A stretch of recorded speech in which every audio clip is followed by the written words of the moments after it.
दोस्तों, आप सभी का गुरुकुल बाय विकास में स्वागत है।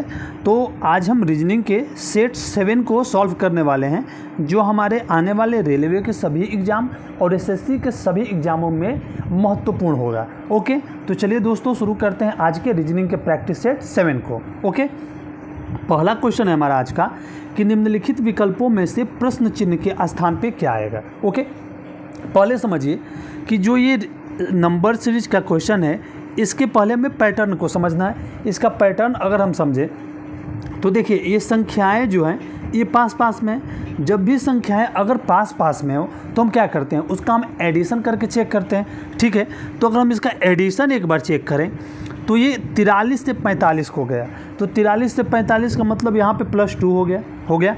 45 से ये कितना गया, 50 गया, यानी कि +5 हुआ। 50 से कितना गया, 50 से 60 गया, तो ये कितना हुआ, +10 हुआ। अब हमें ये पता करना है कि यहाँ पे कितना होगा। सॉरी, तो देखिए जैसा कि हम लोग देख रहे हैं 2 है, 5 है और 10 है। तो इन नंबर को देखें तो एक चीज़ हमें ज़रूर समझ में आएगी कि जो 10 है वो क्या है। 10 को हम 3 का स्क्वायर और +1 लिख सकते हैं। 3 का स्क्वायर हो जाएगा 9 और +1 10। ओके, ठीक है। तो उसी क्रम में अगर हम इसे 2 का स्क्वायर है और +1 लिख दें तो ये भी 5 हो जाएगा। तो फिर तो यहाँ पे 1 का स्क्वायर और +1 करते हैं तो भी 2 आ जाएगा। पैटर्न समझ में आ गया कि 1 का स्क्वायर +1, 2 का स्क्वायर +1, 3 का स्क्वायर +1। तो यहाँ पे नेक्स्ट क्या हो जाएगा, नेक्स्ट हो जाएगा 4 का स्क्वायर और +1। 4 का स्क्वायर +1 मतलब कि 16 और एक 17। तो यहाँ पे हम 17 ऐड करेंगे। क्या ऐड करेंगे, तो 17 ऐड करेंगे। तो 17 कहाँ से ऐड करना है, तो 60 में हम 17 ऐड कर देंगे। तो 60 और +17, तो 60 में 17 ऐड करेंगे तो कितना हो जाएगा, 77 हो जाएगा। ओके, समझ में आया दोस्तों। तो ऑप्शन नंबर बी हमारा यहाँ पे राइट आंसर हो जाएगा। 60 + 17 यानी कि 77 हमारा यहाँ पे करेक्ट आंसर होगा, यानी कि ऑप्शन नंबर बी। ठीक है, पैटर्न को हम लोगों ने समझा। ओके दोस्तों, ठीक है, चलिए नेक्स्ट देखते हैं। देखिए, ये क्वेश्चन महत्वपूर्ण है क्योंकि इस तरह के क्वेश्चन एग्जाम में ज़रूर आते हैं और हम उसे जल्दबाजी में करके उसे गलत कर देते हैं। तो समझते हैं इसके पैटर्न को और इसमें कैसे अच्छे सॉल्व करेंगे। 6 बैटरियों को एक के ऊपर एक रखा गया है। ठीक है, अब कह रहा है कि जंबो पिंक के ठीक ऊपर है। ओके, चलिए इसको एक बार नोट कर ले। जो जंबो है, जंबो कहाँ है, जंबो जो पिंक जो है, पिंक को पी ऐसे हम लोग डिनोट कर देते हैं। जंबो कहाँ है, पिंक के ठीक ऊपर है। ओके, एकदम उसके जस्ट ऊपर है। ठीक है, ये लाइन हो गया। कह रहा है कि जो वाल्ट है टैंक तथा पिंग के मध्य है। वाल्ट जो है वो टैंक तथा पिंग के मध्य है। ठीक है, अब यहाँ पे अगर कनेक्ट करें जंबो से तो देखिए यहाँ पे कनेक्ट हो रहा है। लिफ्ट जो है जंबो तथा टैंक के मध्य में है। एक चीज़ हमें ऐसे भी देखना है इससे, देखिए यहाँ पे शब्द जंबो था और यहाँ पे शब्द जंबो है। तो जब दो चीज़ें आप एक दूसरे में कनेक्ट होगी ना तो सॉल्व करने में सहूलियत बनती है। तो यहाँ से हम लोग इसको देखें तो कह रहा है कि लिफ्ट किसके बीच में है, जंबो तथा टैंक के मध्य में है। जंबो और टैंक के मध्य में। ठीक है, हम लोगों ने यहाँ पे देखा था कि देखिए जंबो जो है वो पिंक के ऊपर था। ठीक है, जंबो को हमने पिंक के ऊपर डाला है। ओके, ये तो ठीक है, जंबो पिंक के ऊपर जंबो है। यहाँ पे क्या कर रहे हैं कि जो लिफ्ट है वो जंबो और टैंक के मध्य में। तो जंबो और टैंक के मध्य में कौन है, जंबो और टैंक के मध्य में कौन है, लिफ्ट है। ऐसे कर लो आप, जंबो और टैंक के मध्य में कौन है, लिफ्ट है। तो देखिए जंबो और टैंक के बीच में लिफ्ट है। तो जो ये टैंक है वो जंबो के नीचे तो आएगा नहीं, क्योंकि जंबो के नीचे पिंक है। तो सीधी सी बात है, जो टैंक है वो जंबो के ऊपर ही जाएगा। तो यहाँ से एक चीज़ मिला हमें। अब आगे अगर देखें तो कह रहा है, अब ये वाला हमने सॉल्व कर लिया पूरा लाइन और ये लाइन को सॉल्व कर। अब ये बचा है, देखिए कह रहा है कि वाल्ट जो है टैंक तथा पिंग के मध्य है। वाल्ट कहाँ है, तो वाल्ट जो है वो टैंक तथा पिंग के मध्य है। तो टैंक और पिंग, पिंग तो नीचे आएगा ही नहीं, टैंक पिंग तो नीचे आएगा नहीं। तो टैंक कहाँ है, वाल्ट कहाँ है, तो वाल्ट जो है वो टैंक तथा पिंग के मध्य में है। पिंग को हम लोगों ने पी से डिनोट कर दिया, या PING भी हम लिख सकते हैं। ठीक है, तो जो वाल्ट हुआ वो किसके बीच में हुआ, वो पिंग तथा टैंक के बीच में हुआ। ठीक है, क्योंकि अगर वाल्ट को हम पिंग के नीचे तो लेंगे नहीं, क्योंकि यहाँ पे तो टैंक के नीचे ले नहीं सकते पिंग को, क्योंकि यहाँ पे एल है, यानी कि क्या है, लिफ्ट है। ओके, तो देखिए जो हमारा ये क्रम है ना, ये क्रम हमारा बन के तैयार हो गया। पिंग, ओके, हमारा बन के तैयार हो गया है, पिंग हो गया। अच्छा, उसके बाद क्या था, ये वेट लिफ्ट था, वाल्ट था, हाँ पिंग है, वाल्ट है, ये हमारा टैंक हो गया, ये लिफ्ट हो गया, ये हमारा जंबो हो गया और ये पिंक हो गया। ठीक है, पैटर्न समझ में आया। देखिए इसी तरह करना है कि एक दूसरे को कनेक्ट करने वाला शब्द लेंगे ना तो हमारे लिए आसानी होगी। ओके, तो जो हमने यहाँ पे ले लिया अब तो क्वेश्चन इसे सॉल्व करते हैं। कह रहा है हमसे कि कौन सी बैटरी नीचे से दूसरे स्थान पे है। तो नीचे से दूसरा स्थान देखें तो जे है, जे जो है वो नीचे से दूसरे स्थान पे। कौन सी बैटरी नीचे से दूसरे स्थान पे है, तो जो जे यानी कि जंबो जो है वो नीचे से दूसरे स्थान पर, यानी कि ऑप्शन नंबर डी यहाँ पर हमारा करेक्ट हो जाएगा। ठीक है दोस्तों, समझ में आया होगा क्योंकि मैंने अच्छे से प्रयास किया इसको समझाने का। अगर ना आया हो तो आप प्लीज़ कमेंट बॉक्स में कमेंट कीजिएगा, फिर कल से इस क्वेश्चन को मैं समझाने का प्रयास करूँगा। ओके अगला क्वेश्चन है कि निम्नलिखित विकल्पों में से प्रश्न चिन्ह के स्थान पे क्या आएगा। ठीक है, अब देखिए जैसे 62 से 145 बना है, 62 से जैसे 145 हुआ है उसी प्रकार जो है हमें यहाँ पे संख्या को ऐड करना है। 62 को छोड़ो, आप 145 देखो, 145 आपको किसके समीप लगता है। अगर हम 12 का स्क्वायर करते हैं तो 12 का स्क्वायर कितना होता है, 144 होता है, और प्लस 1 ऐड कर तो कितना हो जाएगा 145। तो ये 12 के स्क्वायर के पास है, यानी कि 12 का स्क्वायर प्लस 1 है। अगर हम यहाँ पे 62 को देख लें तो ये किसके समीप है, 8 का स्क्वायर के पास है। 8 का स्क्वायर कितना होता है, 64 होता है, और प्लस 1, यानी कि 64 और प्लस 1 बराबर हो रहा है 65। ठीक है, यहाँ पे यानी कि 8 का स्क्वायर प्लस 1 और 12 का स्क्वायर प्लस 1, इन 8 और 12 में गैप कितने का हो रहा है, तो 3 का गैप हो रहा है। 8 और 3 12, अरे सॉरी 8 और 12 में 4 का गैप हो रहा है, 8 और 4 12। ठीक है, तो हमें जो लास्ट वाली संख्या है ये किसी संख्या का स्क्वायर और प्लस 1 देखना है हमें। अगर 168 देखें हम तो ये 13 के स्क्वायर के पास आता है, तो 13 का स्क्वायर होता कितना है, वो 169 होता है, लेकिन एक तो इससे कम है ना 168, तो ये ऑप्शन तो होगा नहीं। ठीक है, ये नहीं होगा। अगर हम इसको ऐड करके इसको चेक करें, अगर इस ऑप्शन को, तो 225 15 का स्क्वायर होता है और प्लस 1 226। ठीक है, ये वाली। अब 15 से 4 पहले अगर हम देख लें, 15 से 4 पहले कितना हो जाएगा, यानी कि 11 होगा। हाँ, 15 से 4 पहले 11, तो 11 का स्क्वायर कितना होगा, तो 11 के स्क्वायर की अगर हम बात करें, ये हाँ 11 का स्क्वायर 121, तो ये 15 का स्क्वायर प्लस 1 कितना हुआ 225 और एक 226। ठीक है, अगर हम इसकी बात करें तो 11 का स्क्वायर 10 100 हो जाएगा और प्लस 1 ही ऐड करना है। 8 और 4 12 हो रहा है, 12 का स्क्वायर 144 और प्लस 145 और नहीं देखिए यहाँ पे गलत है, सॉरी। देखिए दोस्तों यहाँ पे 8 का स्क्वायर 64 होता है, -2 होगा। मैं तो वही भी कह रहा था कि ये हो क्यों नहीं रहा है। 8 का स्क्वायर 64 और -2 होगा। ठीक है, 8 का स्क्वायर होता है 64 - 2 कितना हो जाएगा हमारा 62 हो जाएगा। ठीक है, कोई बात नहीं। तो 4 अगर हम इससे 4 पीछे जाते हैं, इसमें अंतर यहाँ पे 4 का था, 8 और 12 में अंतर था 4 का, तो ये 15 है, तो 4 का अंतर यहाँ पे 11 हो जाएगा। तो अगर हम 11 का यहाँ से स्क्वायर करें तो कितना होगा 121 होगा। ठीक है, और ये इसके अनुसार -2 करना है तो 119 हमारा हो जाएगा। तो यानी कि ये जो है वो इस कंडीशन को जो है फुलफ़िल कर रहा है। यहाँ पे 4 का अंतर भी है, स्क्वायर भी है, और यहाँ पे 11 के स्क्वायर -2 है और प्लस 4 ऐड करके 15 का स्क्वायर प्लस 1 है, यानी कि ऑप्शन नंबर बी यहाँ से करेक्ट हो जाएगा। ठीक है दोस्तों, ओके। ठीक है, यहाँ पे थोड़ा सा मिस्टेक हुआ, आप लोग समझ गए होंगे। ओके चलिए, कह रहा है कि निम्नलिखित विकल्पों में से प्रश्न चिन्ह के स्थान पे क्या आएगा। ठीक है, जैसे तापमापी जो है वो तापक्रम मापने की यूज में होता है। तापमापी जो है वो तापक्रम मापने की यूज में होता है। उसी तरह जो है आर्द्रता मापी किसे मापता है, तो देखिए आर्द्रता को मापने के लिए आर्द्रता को किसे मापा जाता है, तो आर्द्रता से हम घनत्व को मापते हैं, यानी कि ऑप्शन नंबर बी यहाँ पे करेक्ट होगा।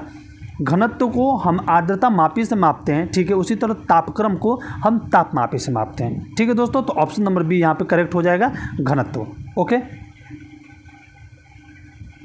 नहीं घनत्व कहाँ से, सॉरी घनत्व नहीं होगा, अरे गलती हुआ। देखिए घनत्व तो नहीं होगा, जैसे हम लोग तापक्रम को तापमापी से मापते हैं तो उसी तरह आर्द्रता मापी से आर्द्रता को मापा जाएगा। अरे सॉरी आर्द्रता मापी से जो है हम आर्द्रता को मापते हैं, यानी कि ऑप्शन नंबर डी यहाँ पे करेक्ट हो जाएगा, सॉरी, ठीक है। अरे यार आज क्वेश्चन गलत हो रहे हैं हमसे, क्यों, ठीक है। चलिए नेक्स्ट देखते हैं। नेक्स्ट है कि यदि पुलिस को शिक्षक कहा जाए, शिक्षक को राजनीतिज्ञ को डॉक्टर और डॉक्टर को वकील तथा वकील को अगर सर्जन कहा जाए तो अपराधियों को कौन पकड़ेगा? तो जाहिर सी बात है कि अपराधियों को पकड़ने का काम पुलिस करती है, ठीक है। तो हम लोग देखते हैं कि पुलिस को कहा क्या जाता है।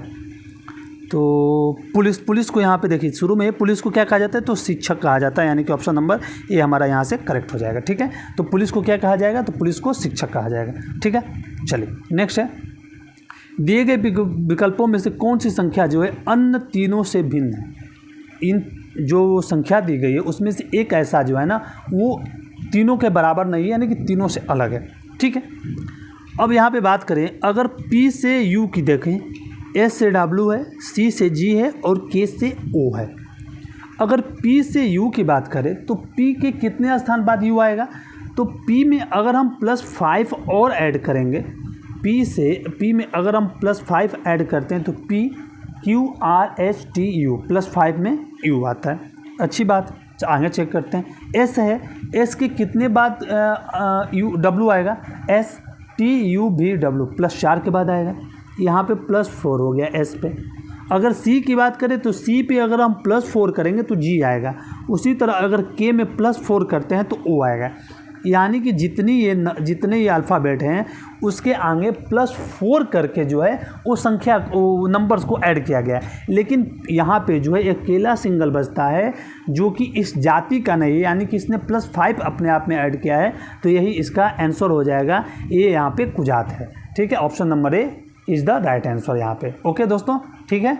चलिए क्वेश्चन है हमारा अगला कि राजन ने एक लड़की की ओर इशारा करके कहा, राजन ने कहा, क्या कहा कि यह मेरी माँ, यानी कि जो लड़की है ना वो राजन है, राजन की माँ हुई, ये जो लड़की है वो राजन की माँ की पुत्री, राजन के माँ की पुत्री, तो राजन की बहन होगी, सीधी सी बात है। राजन की माँ की जो पुत्री होगी वो राजन की बहन होगी। यह मेरी माँ की पुत्री यानी कि राजन के बहन की बेटी है, ठीक है। राजन के बहन की ये बेटी है, ठीक है। चलिए तो ये तो बन गया, ये सीधी सी बात, ये बन गया। यहाँ पे सीधे आप माइनस करो ना, फीमेल है तो क्या कह रहा था, एक बार फिर समझिए, डायग्राम बन के तैयार है कि राजन ने एक लड़की की ओर इशारा करके कहा कि यह मेरी माँ की पुत्री, राजन के माँ की पुत्री यानी राजन की बहन की पुत्री है, ठीक है, यानी कि बेटी है, इसकी पुत्री हो जाएगी ये, ठीक। अच्छा चलिए पुत्री, ठीक है, आप समझ जाइएगा, पुत्री या बेटी एक ही हो जाएगी, पुत्री है। तो बताइए उस लड़की का राजन से क्या संबंध है? तो ये जो लड़की है, ये जो फीमेल है, इसका राजन से क्या संबंध होगा? तो राजन की ये भांजी लगेगी या भतीजी लगेगी। Okay, option number B correct हो जाएगा। राजन के बहन की जो लड़की होगी राजन की क्या लगेगी? तो राजन की भांजी लगेगी। ऑप्शन नंबर बी हमारा करेक्ट आंसर हो जाएगा, क्योंकि इसके बहन की ये पुत्री है। ओके, ठीक है दोस्तों, बेटी या पुत्री एक ही होती है, आप इसमें कंफ्यूज ना होइए। चलिए पुत्री ही मैं लिख देता हूँ, ठीक है, पुत्री है बराबर, ठीक है। चलिए कह रहा है कि कोडिंग डिकोडिंग का क्वेश्चन है, कह रहा है कि PIC, VIC और NIC में अर्थ है शीतकाल ठंडा है, NIC री को जो है ग्रीष्मकाल गर्म है लिखा गया है, उसी प्रकार री थो और निक को जो है का अर्थ यहाँ पे है रातें गर्म है। अब जब ऐसे क्वेश्चन आए तो कैसे सॉल्व करना है आप समझिएगा। तो क्वेश्चन में आंसर किसे देना है हमें? ग्रीष्मकाल का, ठीक है। अब देखिए ग्रीष्मकाल है क्या, तो इस लाइन में ग्रीष्मकाल है, तो ग्रीष्मकाल जब हमें पता करना है तो हम यहाँ से गरम को और हाई को हटा देंगे, तो जो गरम का और हाई का कोड मिल जाएगा, तो जो कोड बचेगा इस लाइन का वही ग्रीष्मकाल का कोड हो जाएगा। ठीक है, हाई देखिए क्योंकि हाई तीनों में कॉमन है, तो हाई जब तीनों में कॉमन है तो काटिए इसको, और इसमें देखिए तीनों क्या है, तो यहाँ पे NIC है, NIC है, NIC है। ठीक है, NIC कट गया, हाई कट गया, NIC कट गया यहाँ पे। ठीक है, अब देखिए कि यहाँ पे भी गर्म है और यहाँ पे भी गर्म और ऊपर वाले में नहीं, नीचे वाले में, तो इसको काटिए और देखिए दोनों में मतलब दूसरे में और तीसरे में कॉमन क्या है, तो दूसरे और तीसरे में कॉमन R है, RE है, RE है। तो हाई का क्या हो गया, NIC हो गया, और गरम का क्या हो गया, तो गरम का हमारा री हो गया, गरम का री हो गया, R का NIC हो गया हमारा, और गरम का क्या हो गया, गरम का री हो गया। ठीक है, तो बचा क्या, ग्रीष्मकाल, तो ग्रीष्मकाल का क्या हो जाएगा, TO हो जाएगा, यानी कि ऑप्शन नंबर 1 करेक्ट हो जाएगा। ठीक है दोस्तों, इसी पैटर्न से आपको जो भी क्वेश्चन है सॉल्व करने हैं उन्हें। ओके, चलिए नेक्स्ट क्वेश्चन देखते हैं। नेक्स्ट कह रहा है कि एक व्यक्ति पश्चिम दिशा की ओर चलता है। ठीक है, चलाते हैं इन्हें पश्चिम की ओर, यहाँ से इनका गंतव्य स्थान है और ये पश्चिम दिशा की ओर चलते हैं। ठीक है, पश्चिम की ओर चले, ये 2 किलोमीटर, ओके 2 किलोमीटर यात्रा करता है। ये अपनी बाईं ओर घूमते हैं। ठीक है, घुमा दिया हमने इनको बाईं ओर, और 3 किलोमीटर यात्रा करते हैं। ठीक है, 3 किलोमीटर यात्रा किए, और फिर अपने दाईं ओर घूमने के बाद, ठीक है, ये दाईं ओर अपने घूमे हैं ऐसे, और 5 किलोमीटर फिर उन्होंने यात्रा की है। ठीक है, अच्छा इनका यहाँ पे स्टॉपेज हो गया। अब कह रहा है कि यात्रा करते हुए वो कितनी दूरी तय करता है। यहाँ से उन्होंने 2 किलोमीटर चला, फिर यहाँ तक आए यो तो 3 किलोमीटर चले, और यहाँ तक 5 किलोमीटर, यानी कि 2 + 3 और +5 कितना हो गया, 5 3 8 और 2 10, यानी कि टोटल उन्होंने 10 किलोमीटर की यात्रा तय की। ऑप्शन नंबर 1 करेक्ट हो जाएगा, 10 kilometre is the right answer. ठीक है, ओके चलिए नेक्स्ट है। नेक्स्ट एक नंबर सीरीज का और क्वेश्चन है कि विकल्पों में से प्रश्न चिन्ह के स्थान पे क्या आएगा। ठीक है, चलिए इसको सॉल्व करते हैं। 12, 18, 27 और 40.5। ध्यान से समझिएगा इस क्वेश्चन को। देखिए सीधी सी बात है, संख्याएं पास पास में है तो इनका हम अंतर निकालेंगे, तो अंतर निकालते हैं। 12 और 18 में का अंतर निकाले तो क्या हो रहा है, 6 हो रहा है। 18 और 27 का अंतर निकाले तो 9 हो रहा है। 27 और 40.5 का अगर अंतर हम देखें तो कितना हो जाएगा, 13.5 हो जाएगा ना।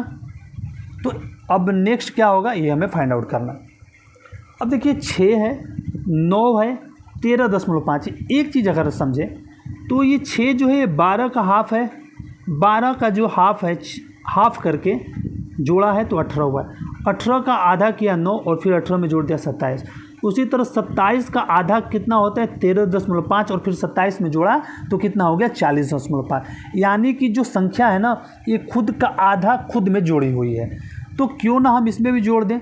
तब इसमें कैसे निकलेंगे, तो 40.5 का आधा करके या खुद 40.5 में जोड़ देंगे हम लोग, तो 40.5 का आधा हो जाएगा 20.25, यानी कि 20.25। तो 40.50 में 20.25 जोड़ेंगे तो 40 और 20 60 और 50 और 25 75, यानी कि नेक्स्ट जो हमारा हो जाएगा 60.75 इज द राइट आंसर। ठीक है, 60.75 जो है इस प्रश्न चिन्ह के स्थान पे आ जाएगा। ऑप्शन में सी नंबर पे। ठीक है, ऑप्शन नंबर सी यहाँ पे हमारा करेक्ट हो जाएगा। 60.75 इज द राइट आंसर। ठीक है दोस्तों, समझ में आया होगा। ओके चलिए, ये क्वेश्चन जो है सिलॉक्स का है, इंपॉर्टेंट होते हैं ऐसे क्वेश्चन, जरूर एग्जाम में 1 नंबर का आता है। ठीक है, चलिए सॉल्व करते हैं इसको। कह रहा है कि सभी भोर जो है वो दिन है। अच्छा, सभी भोर, जितने भोर हैं, ठीक है, भोर नहीं, भोर, सभी जो भोर हैं वो क्या हैं, जो सभी भोर हैं वो क्या हैं, दिन है। ठीक है, सभी भोर दिन है। और कह रहा है कि कोई दिन रात नहीं है। ये जो कोई दिन है ना, ये रात नहीं है, यानी कि न रात का संबंध दिन से है, न दिन का संबंध रात से है। न ही रात की तरफ से कोई इसके घर जाएगा, न दिन की तरफ से कोई रात के घर जाएगा। ओके, ठीक है, ऐसे डायग्राम हमारा तैयार हो गया। ठीक है, अब कह रहा है कि कोई रात दिन नहीं है, कोई भी रात है वो दिन नहीं है। भाई ये तो बात सही है, जब कोई भी दिन रात नहीं होगा तो कोई भी रात दिन नहीं होगा। एब्सोल्युटली सही है, तो डायग्राम से पता चला है, सही है ये। कुछ भोर रात है, कुछ भोर जो है कुछ भोर जो है वो रात है, कुछ भोर जो है वो रात है। एक बात समझो, जब डी का कोई भी हिस्सा आर के साथ नहीं जाएगा, ठीक है, तो फिर ये पूरा का पूरा डी जो है भी के अंदर ही, तो ये कैसे जाएगा? ये भी नहीं जाएगा, नहीं जाएगा, तो कुछ वो रात है तो ये गलत हो जाएगा। जब ये समझिए डी ही जब यहाँ पे नहीं जाएगा तो भी कैसे जाएगा? तो कुछ भोर रात है, ये गलत हो जाएगा। तो केवल ऑप्शन नंबर ए हमारा सही हो जाएगा। Option number A is the right answer. ठीक है, ठीक है दोस्तों, समझ में आया? ओके, चलिए नेक्स्ट बढ़ते हैं। कह रहा है कि दिए गए विकल्पों में से कौन सी संख्या अन्य तीनों से भिन्न है? अच्छा ठीक है, तो अन्य तीनों से भिन्न है, हाँ चलिए समझ में आ गया। अब देखिए 18 से 36 बनाया है।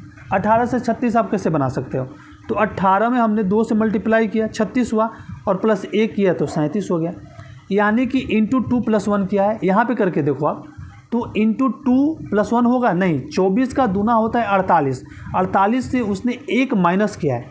24 का दूना होता है 48 में से 1 माइनस किया तो कितना है? 47 आ गया। ठीक है, 47 आ गया। यहाँ पे देखिए 32 का दूना कितना होता है? 32 का अगर हम मल्टीप्लाई करें 2 से तो 32 का दूना होगा कितना? 64 होगा, और प्लस 1 किया है तो कितना हो गया? 65 हो गया। यानी कि हमें एक चीज़ समझ में आ गया, तो कि जब यहाँ पे +1 है, यहाँ पे +1 है, तो यहाँ पे भी +1 ही होगा, क्योंकि एक ही संख्या गलत है, 2 संख्या ज़्यादा हो गई, और 3 में से अलग हमें भिन्न निकालना है। तो 48 दूना 96 और प्लस 1 97। यानी कि जो 24 और 47 है, ऑप्शन नंबर बी हमारा यहाँ पे करेक्ट आंसर हो जाएगा। 24 जो है संबंधित 47 हमारा करेक्ट आंसर है। ठीक है, चलिए नेक्स्ट है कि शब्दकोश में कौन सा शब्द तीसरे स्थान पे आएगा? तीसरे स्थान पे आएगा, तो देखिए जब तीसरे स्थान पे आए, क्वेश्चन ऐसे दिया है तो हम यहीं पे 3 स्थान तक निकाल के काम को ख़त्म कर देंगे।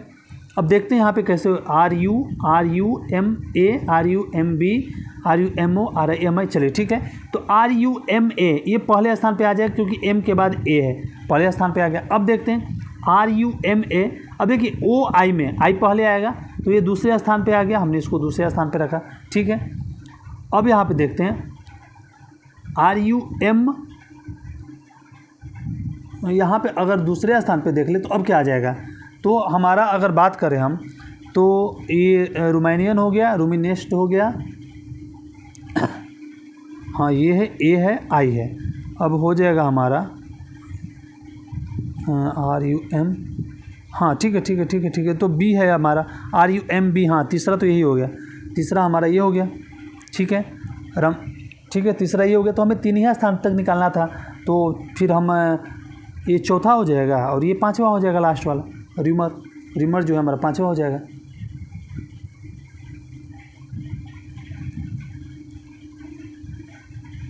नहीं नहीं नहीं नहीं नहीं, ये 5वां हो जाएगा और ये चौथा हो जाएगा। ठीक है, हमें 3 स्थान तक निकालना है, तो 3 स्थान यानी कि जो हमारा ये है ना, ये हमारा करेक्ट आंसर हो जाएगा। एक पहला हुआ ये RUMA, नहीं दोस्तों रुकिए, आज कैसा दिन है यार, आज सारे क्वेश्चन गलत हो रहे हैं मुझसे। ये पहला हो गया क्योंकि M के बाद A है, ये दूसरा हो जाएगा क्योंकि M के बाद B है। अगर हम तीसरे की बात करें तो हाँ N हो जाएगा, रूमिनेट, हाँ ये N के बाद I है। ठीक है, तो रूमिनेट हमारा राइट आंसर हो जाएगा। क्या है? रूमिनेट हमारा राइट आंसर हो जाएगा। ठीक है दोस्तों, ओके, पहला दूसरा तीसरा। अगर चौथे की बात करें तो देख लो आप, चौथे की बात करें तो ये हमारा र्यूमर चौथा हो जाएगा और ये जो है ये 5वां हो जाएगा, रम्पल। ठीक है, तो अब आंसर क्या होगा? Option number B. ठीक है, अल्फ़ाबेट के अनुसार से जाना था। अब हमें यहाँ पे जो है क्या आएगा, इस क्वेश्चन मार्क के स्थान पे ज्ञात करना है। तो जब यहाँ पे ज्ञात करना है, यानी कि जो ये जो बनाया 14, 15, इन तीनों संख्याओं से किसी न किसी तरह से बना है। ठीक है, तो चलिए देखते हैं। अगर हम 4 दूना 8 करें और 8 और 5 जोड़े तो 13 हो जाए, फिर मजा ना है। अब देखिए 5 को अगर 2 से मल्टीप्लाई करें अगर इसे, तो 10 और प्लस 4 ऐड कर दे तो 14। ठीक है, 3 को 3 से मल्टीप्लाई किया तो 9 और प्लस 6 को ऐड कर दिया तो 15। उसी तरह 7 को 2 से मल्टीप्लाई किया तो कितना हुआ? 14 और प्लस 4 ऐड कर दिया तो कितना हो गया? 18 हो गया। सीधे सी बात, सिंपल क्वेश्चन है। ऑप्शन नंबर बी हमारे यहाँ पे करेक्ट हो जाएगा। ठीक है, चलिए आगे बढ़ते हैं बिना देरी किए। कह रहा है कि सन को जिस प्रकार 108 लिखा जाता है, मून को 114 लिखा जाता है, उसी कोड भाषा में स्टार को कैसे लिखा जाएगा? तो एक आप यहाँ से समझो, SUN है, सन को कैसे लिखा है? तो सन का अगर हम देखें नंबर तो सन का 19 होता है। U को अगर हम देखें तो T20 हाँ T21 हो जाएगा। और अगर हम N को देखें तो N होता है हमारा 14 नंबर, ठीक है। तो अगर हम इन तीनों को जोड़े, पहले देखिए इन तीनों को जोड़ते हैं तो कितना हो जाएगा? 19, 21 और 14 तो हो जाएगा 54। लेकिन तो यहाँ पे संख्या है 108, तो ये हमें याद है कि 54 का दूना कितना होता है? तो 108 होता है। यानी कि यहाँ से हमें समझ में आ गया कि संख्या जो डिजिट के स्थान है उसको ऐड करके 2 से मल्टीप्लाई करना है। तो स्टार को वैसे भी हम करते हैं। चलिए S T A और R स्टार को करते हैं। तो S का कितना होता है? 19 होता है। T का भी हम लोगों ने देखा 20 होता है। A का सबको पता है 1 हो जाएगा। और R का कितना हो जाएगा? तो R का 18 हो जाएगा। सबको अगर ऐड कर ले 19, 20, 18 और 1, तो देखिए 20 और 20 40 और 18 कितना हुआ? 58 हो गया यहाँ पे। तो 58 में मल्टीप्लाई कर लो आप 2 से, तो 58 दूना कितना हो जाएगा? सीधी सी बात है 116 हो जाएगा यहाँ पे। तो 116 ऑप्शन नंबर बी पे आ रहा है, यानी कि ऑप्शन नंबर बी यहाँ से करेक्ट है। तो स्टार को कैसे लिखा जाएगा? तो स्टार को 116 लिखा जाएगा। ठीक है दोस्तों, ठीक है। चलिए नेक्स्ट देखते हैं। कह रहा है कि मदुरै के एक गांव की जो जनसंख्या है वो प्रति वर्ष बढ़ रही है और निम्नलिखित सूचना के आधार पर वर्ष 2013 में जनसंख्या हमें ज्ञात करने की जनसंख्या क्या होगी। 2008 में 4 बढ़ी, उसके बाद 7 हो गई, उसके बाद 13 हुई 2010 में, फिर 2011 में 22 हुई, 2012 में 34 हो गई। तो 2013 में क्या होगी हमें फाइंड आउट करना है। तो जब ऐसा क्वेश्चन आए, कोई और डेटा है नहीं, तो भाई क्यों ये नंबर सीरीज का एक क्वेश्चन है, सीरीज वाइज इसे हम सॉल्व कर लेते हैं। अब 4 से 7 3 गया, 7 से 13 कितना 6 गया, 13 से 22 अगर जोड़ें तो 9 गया, 22 से 34 जोड़ें तो ये चीज़ समझ में आ गया। 3 3 6 3 9 3 4 के 12 हो गया। तो यहाँ पे क्या हो जाएगा? तो फिर 15 हो जाएगा। तो 34 में आप 15 ऐड करो, 34 में 15 ऐड करो, 34 पर 39 10 39 10 49 है। ऑप्शन नंबर यहाँ से करेक्ट है, ठीक है। तो 49 यहाँ पे करेक्ट हो जाएगा। तो यहाँ पे 2013 में जो उनकी जनसंख्या होगी वो 49 लाख की हो जाएगी, क्योंकि लाखों में पूछा गया यहाँ पे, ठीक है। ओके दोस्तों, चलिए नेक्स्ट है हाथियों, भेड़ियों और जानवरों। इनको हमें डायग्राम में फिट करना है। तो हाथियों, भेड़ियों और जानवर, तो ये जानवर की ही श्रेणी में तो हाथी जो हैं और भेड़ हैं, ये तो जानवर की ही श्रेणी में आते हैं ना। तो जानवर के अंदर ही आएंगे ना हाथी और भेड़। तो हाथी और भेड़ जानवर के अंदर आ जाएंगे, यानी कि ऐसा कौन सा बन रहा है 2 गोला अंदर में? ए ऑप्शन नंबर यहाँ पे करेक्ट हो जाएगा, ठीक है। ये सिंपल से क्वेश्चन होते हैं और ये जरूर पूछते हैं 1 नंबर का, ठीक है दोस्तों। चलिए नेक्स्ट है, कह रहा है कथन और निष्कर्ष का है कि कथन कह रहा है कि सभी धनी व्यक्ति जीवन में खुश रहते हैं। जो धनी व्यक्ति होते हैं वो जीवन में खुश रहते हैं, बात तो सही है। अब निष्कर्ष इससे क्या निकला है कि धन और खुशी का सीधा संबंध है। भाई बात तो सही है, क्योंकि धन होगा ना तो आप अपनी खुशी के लिए जो आपकी इच्छा उसे आप पा सकते हो। तो धन और खुशी का तो सीधा संबंध है, ये भी यहाँ से ये ठीक लग रहा है। दूसरा, धन से जीवन में खुशी आती है। हाँ, तभी हमने कहा कि आप उन चीज़ों को, अपनी चीज़ों को आप टारगेट से पा सकते हो तो खुशी तो आएगी। तो ये भी सही, यानी कि दोनों निष्कर्ष यहाँ से सही है, यानी कि निष्कर्ष 1 और 2 दोनों लागू होते, ऑप्शन नंबर सी यहाँ से करेक्ट हो जाएगा। ओके, ठीक है दोस्तों, ऑप्शन नंबर सी हमारा यहाँ से राइट आंसर हो जाएगा। ओके, चलिए अच्छा, ठीक है दोस्तों। तो जो भी इम्पोर्टेंट क्वेश्चन था सेट नंबर 7 का, हाँ आज सेट 7 था जिसको हमने सॉल्व किया। तो सेट 7 प्रैक्टिस है, सेट 7 के सभी इम्पोर्टेंट क्वेश्चन को हमने सॉल्व किया है। देखिए दोस्तों, आपसे रिक्वेस्ट है कि आप वीडियो को पूरा देखें, और अगर वीडियो पसंद आए, अगर सेशन पसंद आए तो आप प्लीज़ सेशन को लाइक करके प्यारा सा एक कमेंट दिया करें। ओके, अगर अभी तक आपने चैनल को सब्सक्राइब नहीं किया है तो प्लीज़ चैनल को सब्सक्राइब कर लें और बेल आइकन को ज़रूर प्रेस कर दें। और एक बात और, अपने ग्रुप में थोड़ा सा शेयर कीजिए, ठीक है दोस्तों। ठीक है, मिलते हैं कल नेक्स्ट सेशन में सेट 8 के साथ। तब तक के लिए आप सबका बहुत बहुत धन्यवाद, थैंक यू, शुक्रिया।